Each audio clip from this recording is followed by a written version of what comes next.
अगर आप भी चाहते हैं कि आरसीएम म्यूजिक के वीडियो सबसे पहले आप तक पहुंचे, तो लाल बटन को दबा के चैनल को सब्सक्राइब जरूर करें और साथ में बेल आइकन को दबाना ना भूलें।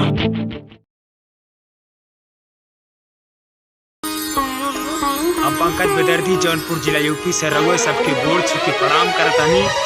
करुआ के बीच में हम एक बार फिर लाइव आयल बानी जा, जौन की वीडियो के साथ है, जो कि दिल का चार्जर कतहू लगा ले लो। हाँ भैया, ये रियल हो कि प्यार करने वाले को अगर असलियत दोस्ती है तो उसके लिए मैं दिल से थैंक यू करता हूँ, क्योंकि प्यार ऐसा होता है कि अंधा होता है, जान भी लेता है और जहान भी कर देता है।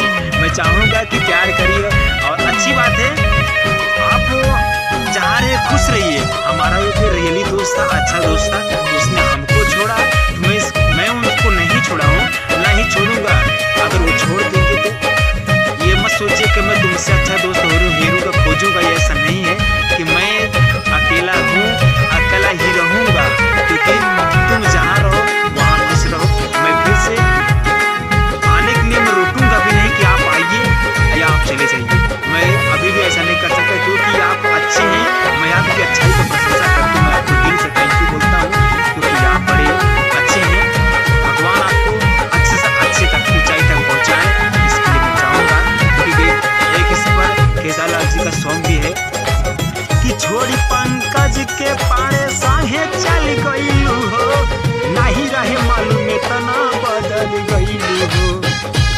ये मेरा नाम ऐसा है कि मेरे जो वीडियो हो पीके एंटरटेनमेंट, पीके भोजपुरी धमाका चैनल है, तो मैं यूट्यूब पे मेरा है पीके भोजपुरी धमाका चैनल है। तो पीके जो नाम है, पी से क्या होता है, के से क्या होता है, आप अच्छे से सोचिएगा, दिल से प्यार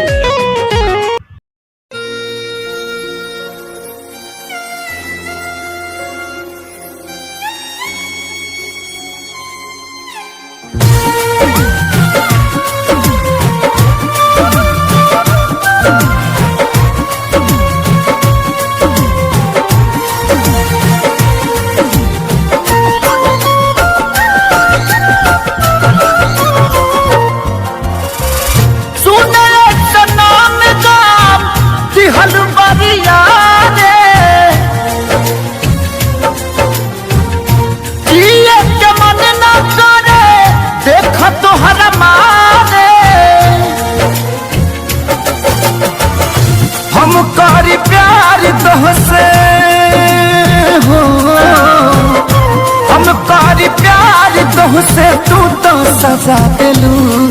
तुहर दिल हो कि चार जर कतही लगा लेलू, तुहर दिल हो कि चार जर कतही लगा लेलू।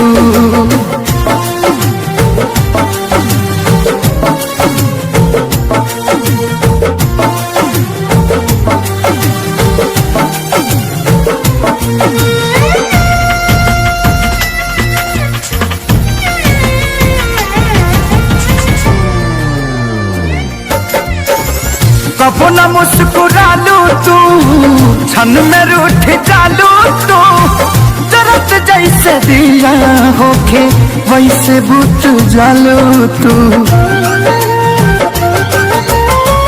कबो न मुस्कुरालू तू, क्षण में रूठ जालू तू, जरत जैसे दिया होके वैसे बुझ जालू तू। छूटे न देलू सपनों में, तू आके जगा देलू।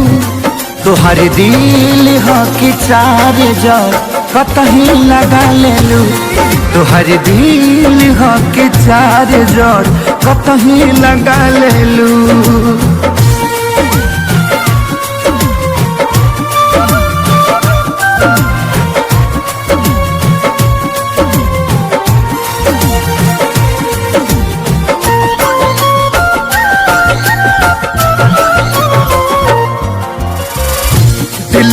दिमाग में बसलू अभिषेक तिवारी के, तनी ना ख्याल आई पंकज खेसारी के।